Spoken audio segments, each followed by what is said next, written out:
Hello guys, welcome to our channel. இன்றைக்கி நம்ம சேனலில் டேஸ்டியான அண்ட் ஈஸியான ரெசிபி தக்காளி தொக்கு எப்படி செய்யலான்னு பார்க்கலாம். இதுக்கு நான் 1 kg டொமேட்டோ எடுத்துருக்கேங்க. இதை வந்து வாஷ் பண்ணிவிட்டு நம்ம சின்ன சின்னதாக கட் பண்ணிக்கலாம். ரொம்ப சின்னதாக இல்லை, மீடியம் சைஸில் கட் பண்ணிவிட்டு அது கூட 10 பல் பூண்டு ஆட் பண்ணி நல்லா கிரைண்ட் பண்ணி எடுத்துக்கலாம். ஒரு கடாய் எடுத்துக்கலாங்க. கடாய் ஹீட் ஆனதுக்கப்புறமா கோகோனட் ஆயில் ஆட் பண்ணிவிட்டு ஆயில் ஹீட் ஆனதுக்கப்புறமா 1/2 ஸ்பூன் கடுகு ஆட் பண்ணிக்கலாம்.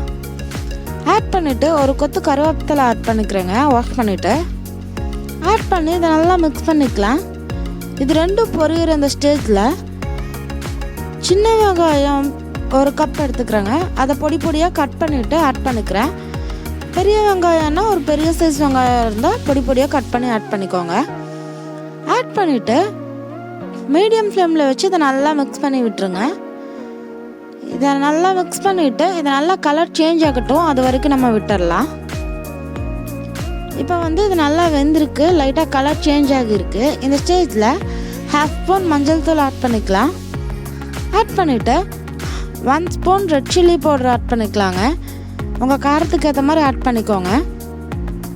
இது நல்லா மிக்ஸ் ஆனதுக்கப்புறமா நம்ம 1 கிலோ தக்காளியை ஆட் பண்ணாலும் இது நல்லா சுண்டுறனால நான் லாஸ்ட்டில் கொஞ்சம் தான் இருக்கும். ஃபைனலாக சுண்டும்போது கொஞ்சமாக தான் இருக்கும். ஸோ 1 ஸ்பூன் உப்பு ஆட் பண்ணிக்கிறேன். ஆட் பண்ணிவிட்டு இதை நல்லா மிக்ஸ் பண்ணி விட்டுருங்க. அப்புறம் 2 teaspoon ginger garlic paste add பண்ணிக்கலாங்க. ஆட் பண்ணி இதை நல்லா கிளறிக்கலாம். இதை மீடியம் ஃப்ளேமில் வச்சு இதை நல்லா வணங்கிடட்டும். பாருங்கள், இப்போ வெங்காயமும் நல்லா பேஸ்ட் மாதிரி வணங்க ஆரம்பிச்சிருச்சு. இந்த ஸ்டேஜில் நம்ம அரைச்சி எடுத்து வச்சுருக்கோம்லங்க தக்காளி, அதை ஆட் பண்ணிக்கலாம். நான் தக்காளிக்கு தண்ணியே ஊற்றாமல் திக்காக தான் அரைச்சிருக்கேன். அப்போ தான் இது சீக்கிரமாக கெட்டியாக ஆரம்பிக்கும். இதை நல்லா மிக்ஸ் பண்ணிவிட்டு ஒரு 1/2 கிளாஸ் வாட்டரை அந்த தக்காளி இருந்தது இல்லைங்க பவுல், அதில் ஆட் பண்ணிக்கலாம். வாஷ் பண்ணிவிட்டு ஆட் பண்ணி இதை நல்லா மிக்ஸ் பண்ணி விட்டுறலாங்க.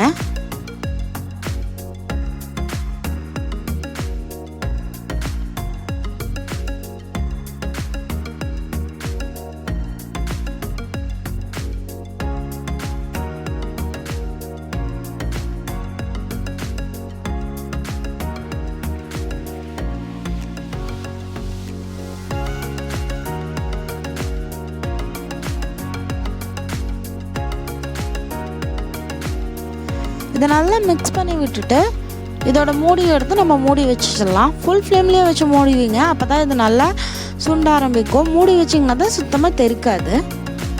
பாருங்கள், இப்போது பாதி சுண்டிருச்சு.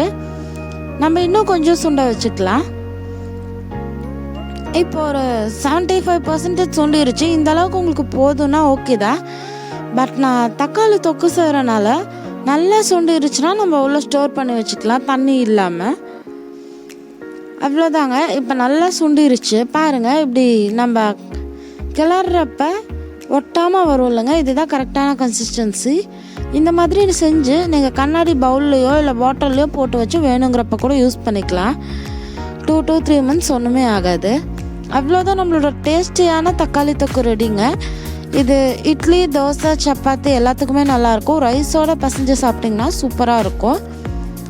தேங்க்ஸ் ஃபார் வாட்சிங். நம்ம சேனல் லைக் பண்ணுங்கள், ஷேர் பண்ணுங்கள். இது வரைக்கும் சப்ஸ்கிரைப் பண்ணாதவங்க எல்லோரும் சப்ஸ்கிரைப் பண்ணிக்கோங்க.